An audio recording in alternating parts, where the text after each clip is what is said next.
Livro do profeta Daniel, capítulo 3, leitura de todo o capítulo.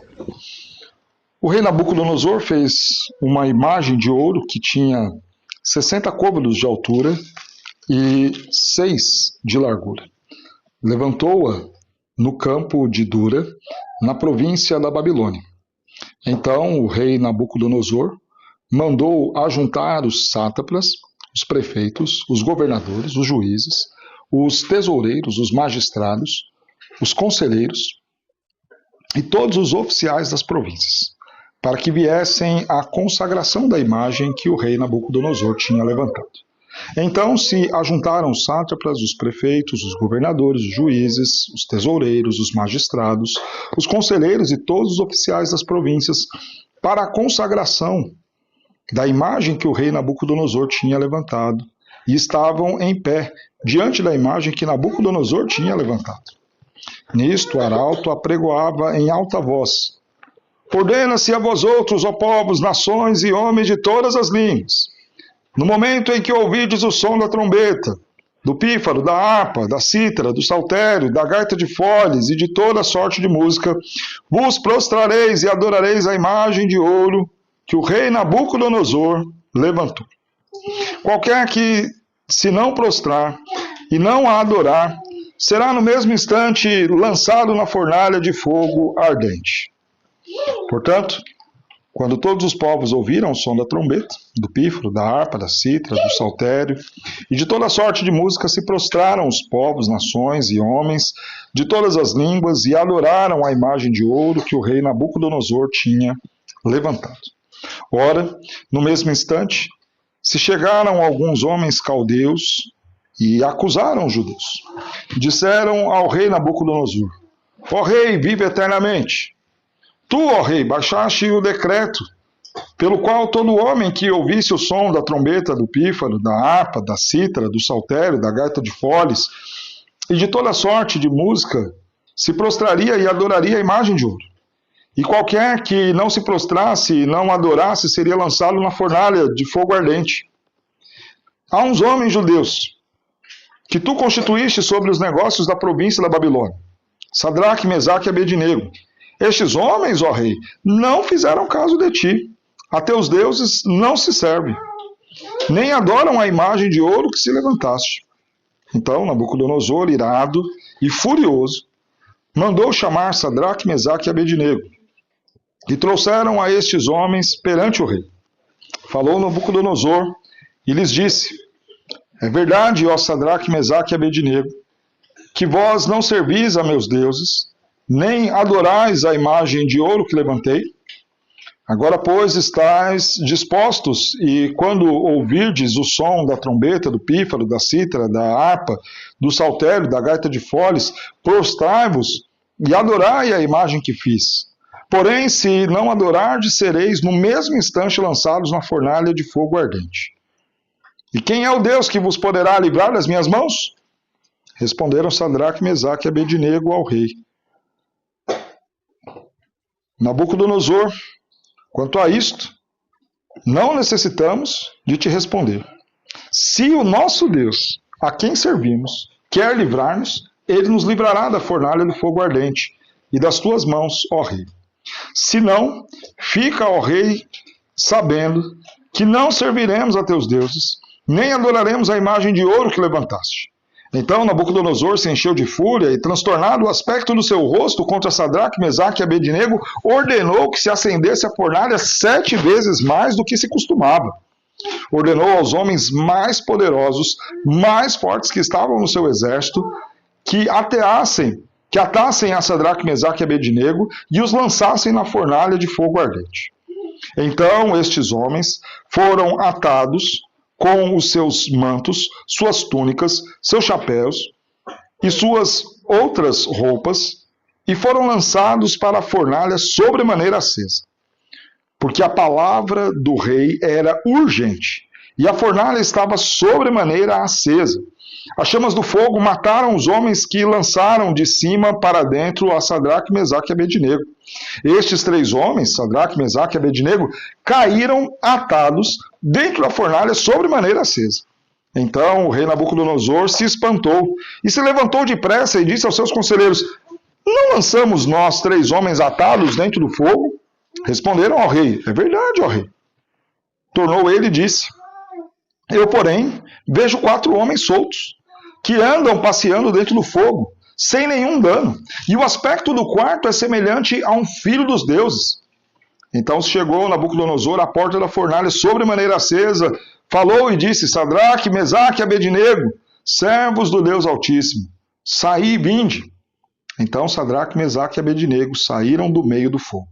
Ajuntaram-se os sátrapas, os prefeitos, os governadores, os conselheiros do rei, e viram que o fogo não teve poder algum sobre os corpos destes homens. Nem foram chamuscados os cabelos da sua cabeça, nem os seus mantos se mudaram, nem cheiro de fogo passaram sobre eles. Falou Nabucodonosor e disse: bendito seja o Deus de Sadraque, Mesaque e Abednego, que enviou o seu anjo e livrou os seus servos, que confiaram nele, pois não quiseram cumprir a palavra do rei, preferindo entregar o seu corpo, a servirem e adorarem a qualquer outro Deus, senão ao seu Deus. Portanto, faço um decreto pelo qual todo povo, nação e língua que disser blasfêmia contra o Deus de Sadraque, Mesaque e Abednego seja despedaçado e as suas casas sejam feitas em monturo, porque não há outro Deus que possa livrar como este.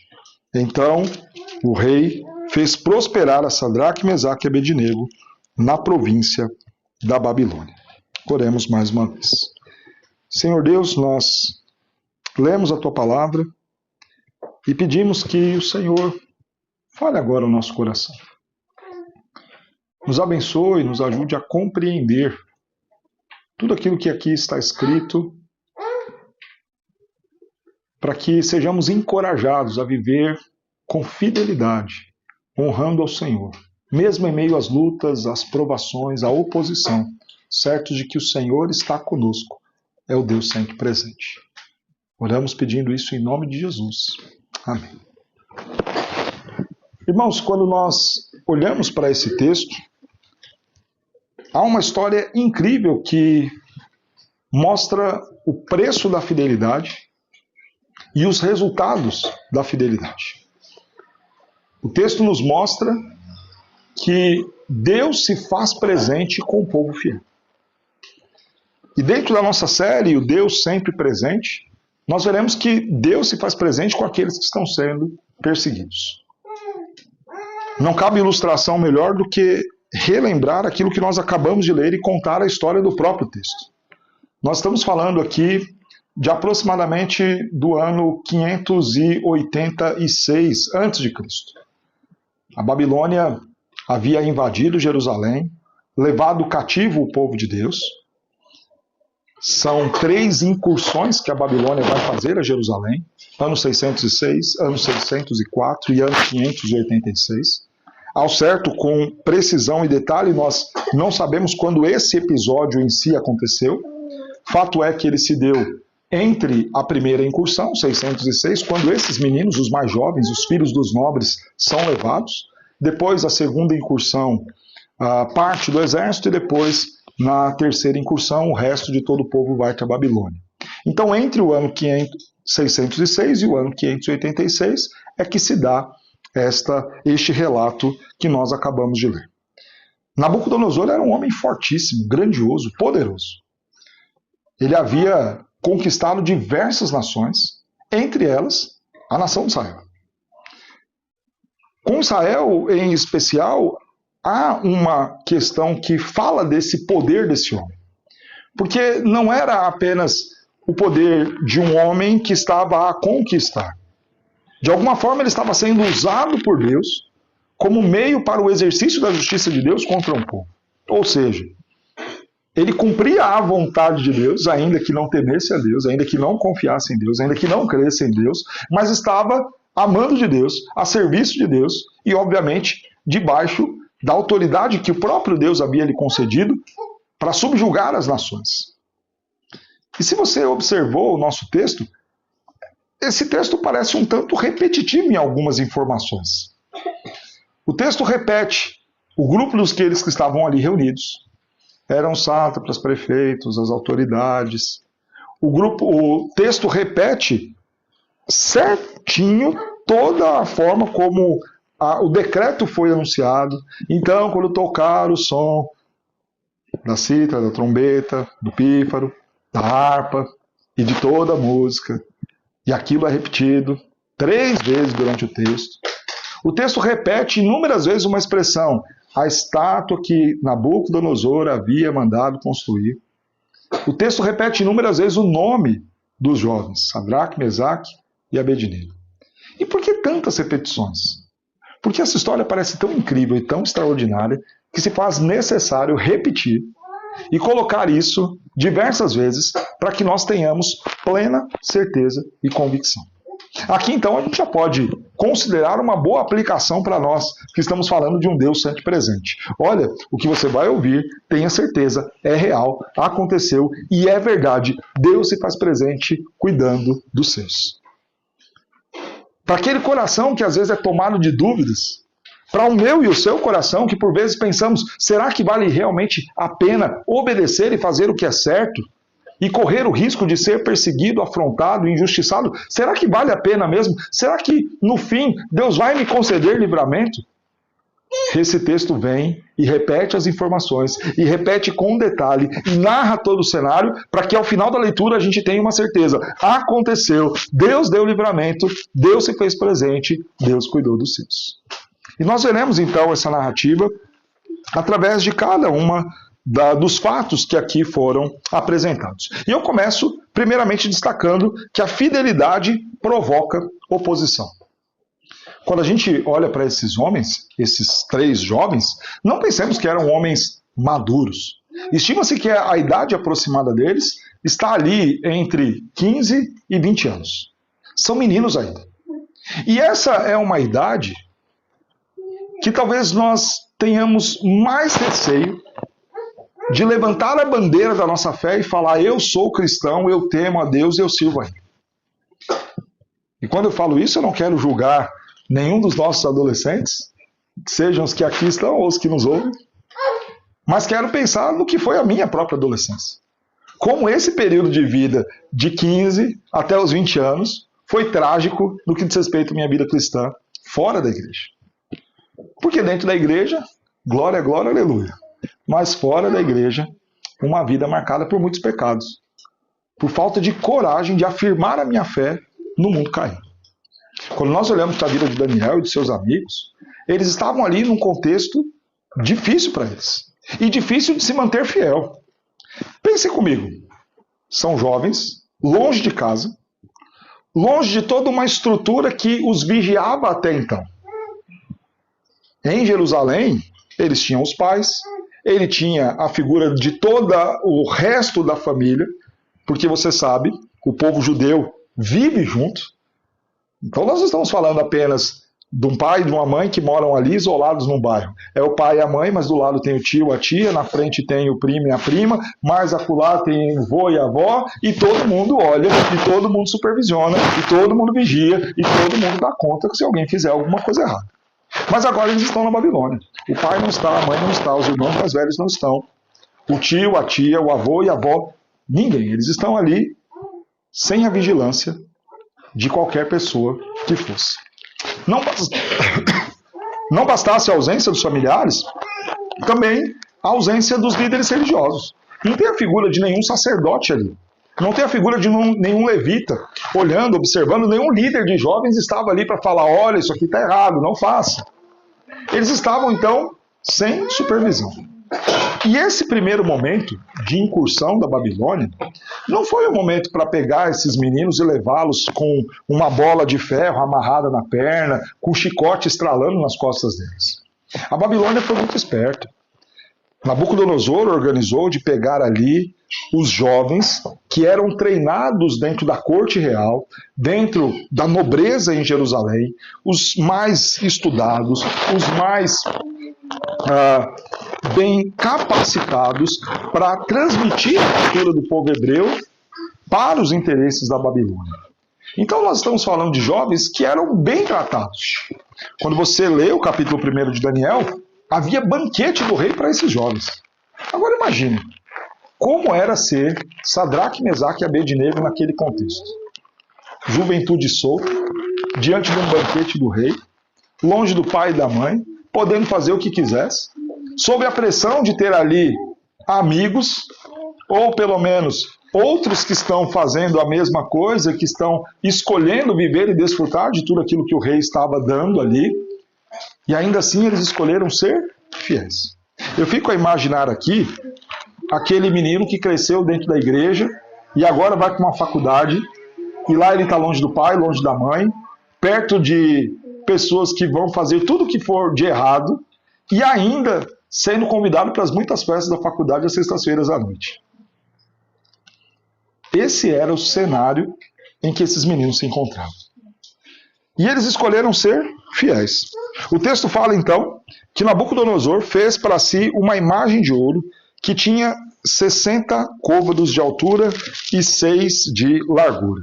Nós estamos falando aqui de uma imagem de aproximadamente 13 metros por 4.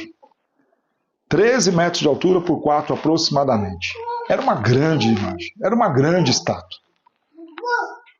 que colocaria ali a figura de Nabucodonosor em evidência.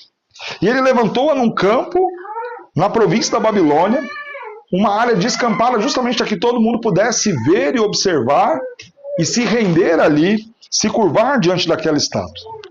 Nabucodonosor, então, vai inaugurar aquele monumento. Ele manda reunir os sátrapas, os prefeitos, os governadores, os juízes, os tesoureiros, os magistrados, os conselheiros e todos os oficiais da província. Está todo mundo reunido.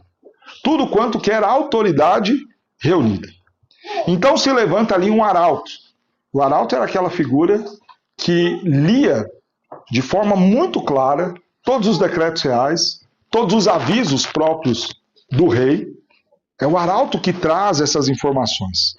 E ele levanta e fala: ordena-se a vós outros, ó povos, nações, homens de todas as línguas, isso porque várias nações estavam ali reunidas, vários prisioneiros de várias nações a quem a Babilônia havia conquistado, todos estão juntos, e é dito: no momento em que vocês ouvirem o som da trombeta, do pífaro, da harpa, da cítara, do saltério, da gaita de foles e de toda sorte de música, vos prostrareis e adorareis a imagem de ouro que o rei Nabucodonosor levantou.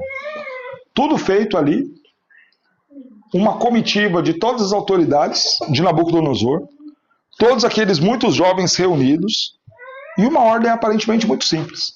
Quando tocar a música, vocês se curvam e adoram a imagem de Nabucodonosor. Reverenciam aquela imagem. Essa ideia de adoração, não pensemos que era um culto com figura de sacerdotes religiosos conduzindo tudo isso. O que Nabucodonosor queria era respeito, era reverência, era honraria pelas suas muitas conquistas. Nabucodonosor fez aqui uma espécie de triunfo e comemoração das suas vitórias. O reunir todos aqueles jovens, fruto de todas as suas incursões em muitos lugares do mundo, era como se falasse: olha, agora eu conquistei e aqui estão os frutos da minha vitória, esses meninos estão aqui e são o resultado das minhas conquistas, e há aqui uma estátua onde todos agora vão se curvar a ela e reconhecer quão grande sou eu, Nabucodonosor. Percebam que o texto vai repetir inúmeras vezes a imagem que Nabucodonosor tinha levantado. Uma coisa é alguém fazer uma homenagem para o rei, algo como que ele nem fizesse questão.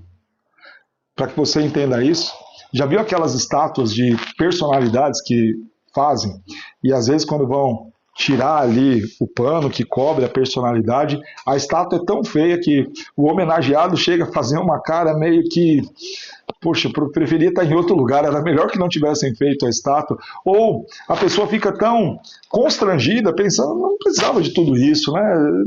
Estava só bom ter minha foto ali, junto com os demais artistas ou jogadores, isso estava de bom tamanho. Aqui é diferente. Não é alguém que está puxando o saco, bajulando Nabucodonosor, porque tem muito disso. Não, aqui um bajulador que criou uma estátua, que levantou um monumento, uma homenagem a Nabucodonosor. Não. Aqui partiu dele. Foi ele que pensou, ele que projetou, ele que deu a ordem. Era o interesse do rei. E ele tinha a autoridade para mandar prender, soltar, viver ou matar na Babilônia. Ele criou todo aquele cenário. Foi ele quem levantou aquela estátua. E ele dá uma ordem que quando a música tocasse, então todos deveriam se curvar e adorar. Contudo, diante desse decreto do rei, 3 homens se recusam a fazer. 3 jovens, Sadraque, Mesaque e Abednego. Estes homens, ó rei, não fizeram caso de ti, a teus deuses, não servem nem adoram a imagem de ouro que levantastes. O que acontece então? Alguns ali dos caldeus vão acusar Sadraque, Mesaque e Abednego. E aqui então nós vemos que a fidelidade vai provocar sempre oposição. Esses jovens são agora levados à presença do rei e o rei vai questionar, e aí? O que está acontecendo?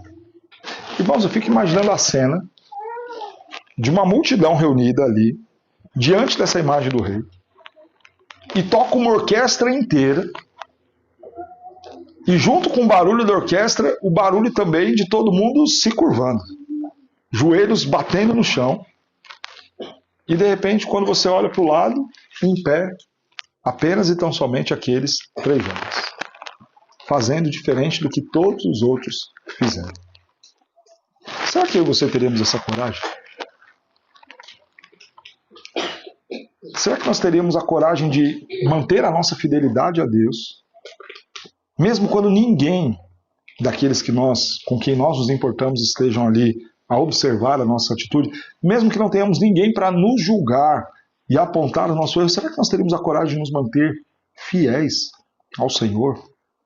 E é claro que ser fiel ao nosso Deus traz sobre nós oposição. E eu já faço daqui a aplicação que certamente você imagina. Todas as vezes que nós formos fiéis ao nosso Deus, vamos ter quem se opõe a nós. Se você escolher fazer tudo certinho no seu trabalho, você vai ter gente que vai se opor. Se você escolher fazer aquilo que é certo na escola, vai ter gente que vai se opor. Se você escolher fazer aquilo que é certo dentro da igreja, você vai ter aqueles que vão se opor. Se você escolher fazer aquilo que é certo dentro da sua casa, você vai ter aqueles que vão se opor. E sempre vai ser assim. Há uma realidade de contraste entre trevas e luz. É muito curioso quando você está ali dormindo no seu quarto, tudo apagado, a luz apagada, de repente alguém abre a porta do quarto e acende a luz. Ou, a depender de como for em algum lugar em Portugal, acende a luz e depois abre a porta do quarto. A nossa reação, o nosso olho já é meio que reagir contra a luz. Porque é um choque de realidade, de trevas com a luz. E, irmãos, não é apenas a oposição de pessoas que querem que a gente faça o que é errado. Por vezes é a oposição do nosso próprio coração. Lá dentro a gente querendo fazer aquilo que não agrada a Deus. E tendo que lutar com isso e ser fiel ao Senhor, mesmo quando isso vai contra os nossos interesses, contra a nossa vontade, contra os nossos desejos. E aí o que o mundo vai dizer? Se você está desejando, se seu coração está querendo, não vá contra a sua natureza. Não lute contra isso, vai ser feliz, aproveita, curta. Não se prive de desfrutar as coisas que você deseja e que estão a seu alcance. E ainda assim nós podemos ou devemos ser fiéis ao nosso Deus. E é claro que teremos oposição. A Bíblia nos fala de pelo menos 3 inimigos que vão trabalhar contra nós: o mundo, a carne e o diabo. Sempre vai ter alguém do mundo falando, vai e faça. Ou criticando quando nós optarmos em sermos fiéis a Deus. Sempre teremos o diabo nos tentando a ir e comer do fruto, criando oportunidades para que a gente traia o nosso Deus. Sempre vai ter a inclinação do nosso próprio coração, querendo satisfazer as suas vontades, ao invés de obedecer ao Senhor. Contudo, mesmo em meio à perseguição, Deus continua sendo o Senhor soberano. E esses jovens fazem uma declaração a Nabucodonosor que é incrível. Nabucodonosor chega para eles então e diz: olha, é verdade que vocês não querem se curvar? Então é o seguinte, eu vou repetir toda a cena.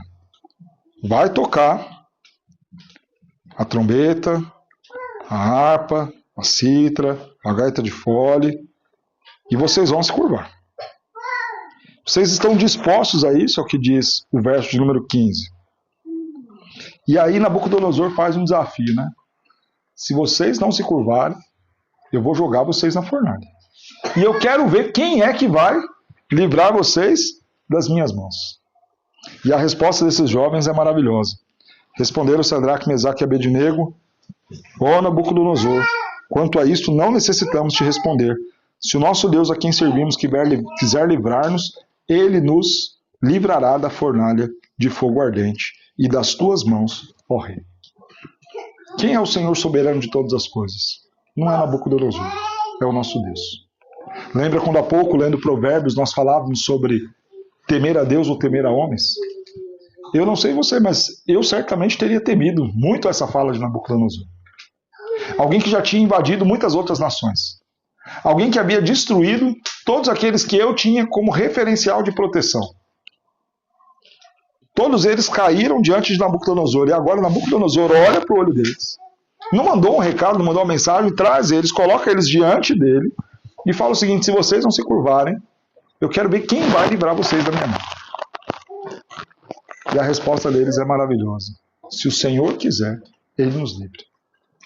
Se tem alguém a quem a gente deve temer, é o Senhor nosso Deus. E temendo ao nosso Deus, há uma resposta muito clara. Se ele quiser, ele nos livra. Se ele não quiser, então a gente morre e perece. Será que nós somos capazes de dizer isso ao diabo? Será que nós somos capazes de dizer isso ao mundo? Será que nós somos capazes de dizer isso ao nosso próprio coração? Eu vou fazer o que é certo.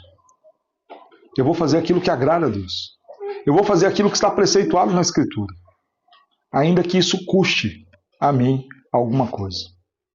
E não se engane, sempre escolher fazer o certo implica em renunciar a alguma coisa. Sempre quando nós escolhemos obedecer ao nosso Deus, implica em renúncias, seja renúncia financeira, seja renúncia de prazeres, seja renúncia de tempo. Sempre quando nós escolhemos fazer o que é certo, renúncias terão de ser feitas. E o nosso Deus segue como Senhor de toda a história. E aqueles homens entendem isso. O nosso destino está nas mãos de Deus. O nosso futuro está nas mãos de Deus. Não existe acaso, não existem homens a quem nós devemos temer mais do que o Senhor. Se Ele quiser, Ele nos livra. Se não, nós vamos perecer. Mas uma coisa nós não faremos, nós não vamos nos curvar. Então Nabucodonosor se encheu de fúria e, transtornado o seu aspecto, contra Sadraque, Mesaque e Abednego, ordenou que se acendesse a fornalha 7 vezes mais do que se costumava. Irmãos, percebam que a resposta daqueles homens foi tão certa,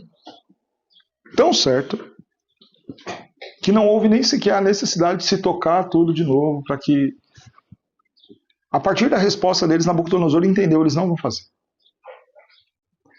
Isso nos faz lembrar daquilo que a Escritura vai nos dizer lá no Novo Testamento: resiste ao diabo e ele fugirá de vós. O diabo sabe quando o nosso não é um não. Não vou fazer e pronto.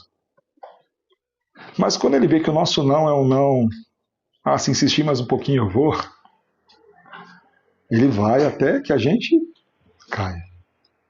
Até a gente cair. Aqueles meninos estavam tão convictos. E dado uma resposta dessa, Nabucodonosor falou: eu não vou nem tocar de novo. Eu não vou nem abrir a chance para que, na expectativa, vai que quando a música tocar, seja com os instrumentos, seja com a presença dos guardas, eles se assustem e de repente desejam se curvar. Não. Nabucodonosor manda logo então acender a fornalha 7 vezes mais do que de costume e manda lançá-los ali. Será que nós somos tão fiéis ao nosso Deus ao ponto de as nossas respostas e posturas diante do mundo, os nossos sims ou os nossos nãos, são tão claros e testificam tanto a respeito da nossa fé, do nosso caráter, de quem nós somos unidos a Cristo, que fazem com que o inferno se cale? Ou por vezes somos tão falhos de nosso caráter, que as nossas respostas apenas fazem com que outros insistam ainda mais, porque sabem que em algum momento nós vamos ceder e cair. Fato é que o Senhor nosso Deus é o Senhor soberano de tudo aquilo. E que aqueles homens foram fiéis. E que houve consequência para essa fidelidade. Foram eles lançados naquela fornalha. O texto vai nos dizer no verso 21, a fornalha estava acesa, estes homens foram atados com os seus mantos, suas túnicas e chapéus, e suas outras roupas, e foram lançados na fornalha sobremaneira acesa. Mais uma vez, a Bíblia traz o detalhe da coisa. Não foram simplesmente jogados, para que alguém diga, não, de algum jeito eles escaparam, não, de algum jeito ali eles encontraram uma brecha, não. O texto diz que eles foram atados. Já não seria fácil se livrar de uma fornalha acesa se você estivesse ali com as mãos e os pés soltos. Imagina você estar ali atado, as mãos, as pernas, tudo preso, tendo que se livrar daquilo. Impossível. Claro que é impossível. A fornalha estava de tal maneira acesa que as chamas mataram os homens que lançaram de cima para dentro Sadraque, Mesaque e Abednego. Imagina isso. E aí eu não sei se você já teve a experiência de ficar perto de uma fogueira. A sensação é bem essa, né? A gente se aproxima na ideia de ter o calor ali da fogueira, mas a depender do quão acesa ela está ou do quão perto você está, você sente se queimar, ainda que não tenha encostado a mão no fogo. A fornalha estava tão acesa que a distância mínima para que eles conseguissem empurrar aqueles jovens já foi suficiente para que eles fossem atingidos e mortos pelo calor da fornalha. E então nós vemos aqui a terceira parte da nossa exposição. Deus agora vai se revelar presente ali no fogo com eles. Nós temos aqui agora dentro da fornalha uma teofania. A manifestação, a presença de Deus. Há no texto, no verso 25, a descrição de que Nabucodonosor lança aqueles 3 homens e de repente vê um 4º homem. E mais, vê aqueles 3, mais este 4º homem passeando e andando no fogo. E diz que este 4º tinha a semelhança a um filho dos deuses. Era o próprio Filho de Deus, segunda pessoa da Trindade, o Deus encarnado, ali presente em meio à prova, à perseguição, à tribulação daqueles seus filhos. Imagine você contar com a presença do próprio Deus, trazendo e dando livramento. Esse é o Senhor que nós temos. O Deus sempre presente, mesmo quando somos perseguidos. Para espanto de todos, então, eles olham, observam e veem aquilo e ficam assustados, espantados. Eram 3, agora são 4. Estavam atados, agora estão soltos. Então Nabucodonosor vai lá e se aproxima daquela fornalha sobremaneira acesa. Mais uma vez o texto repete. Não é que o fogo abaixou, não é que aconteceu alguma coisa, jogaram um pouco de água e por isso que eles conseguiram se salvar, não. A fornalha estava acesa antes, ao ponto de morrerem quando lançaram, e aquele fogo continuou sobremaneira aceso, e Nabucodonosor se aproximou e gritou, e então saíram do meio do fogo. E obviamente, o verso 27, todo mundo se ajunta para ver aqueles homens. É inacreditável o que está acontecendo. E o verso vai dizer que o fogo não teve poder, verso 27 nos diz que o fogo não teve poder algum sobre os corpos destes homens, nem foram chamuscados os cabelos de sua cabeça, nem os seus mantos se mudaram, nem mesmo o cheiro de fogo passou sobre eles. Todas as outras coisas são extraordinariamente incríveis. Não ter chamuscado no cabelo, nada acontecido com o corpo, mas não ficar nem o cheiro de fumaça na roupa é impressionante. Com certeza você já teve um vizinho inconveniente que decidiu tacar fogo no mato logo depois que você estendeu a roupa no varal. E você sabe, não tem como. Não importa quanto tempo você ficou exposto àquela fumaça.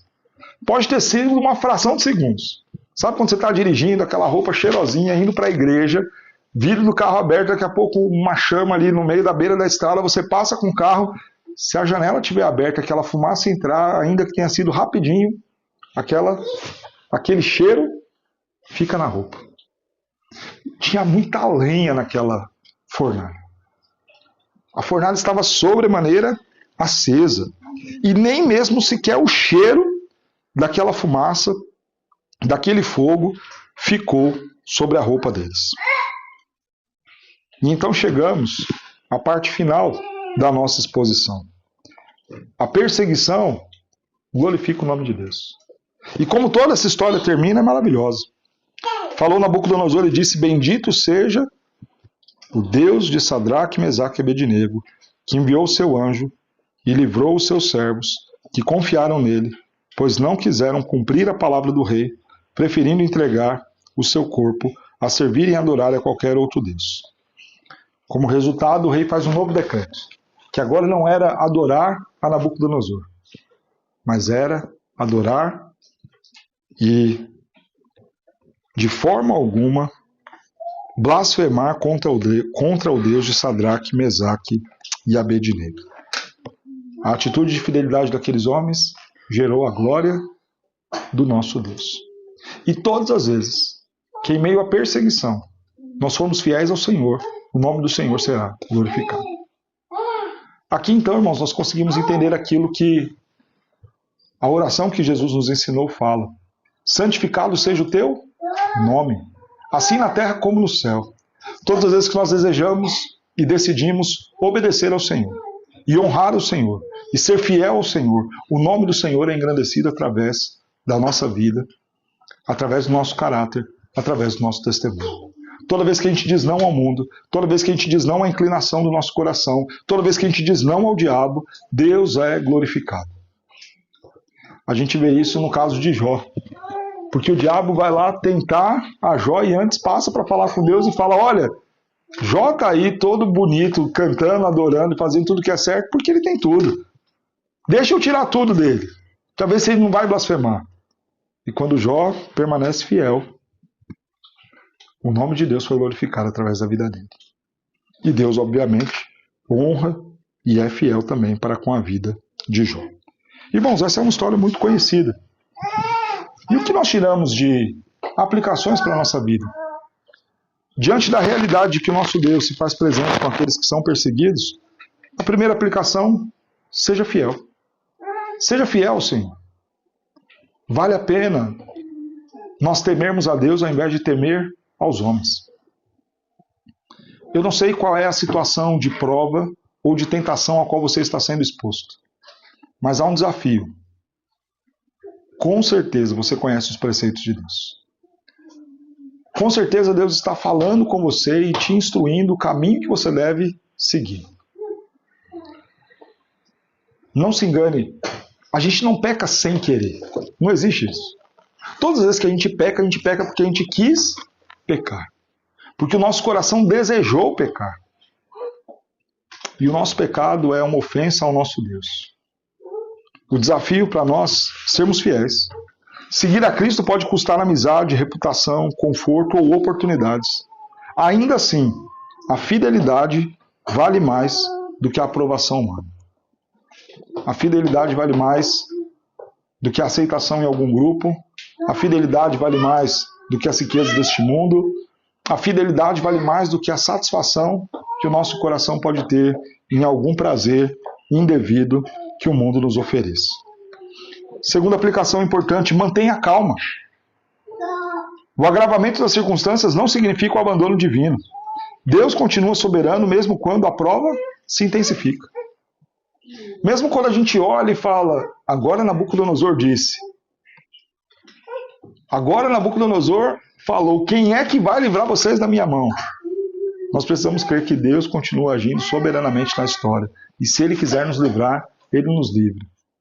Irmãos, a gente pode ter essa certeza de que o fim da nossa história já foi determinado pelo nosso Deus. Decretado pelo Senhor. Quando Cristo veio a esse mundo e na cruz pagou o preço pelo nosso pecado, Ele garantiu para nós salvação e vida eterna. A ressurreição de Cristo é a certeza que nós temos de que também nós venceremos a morte.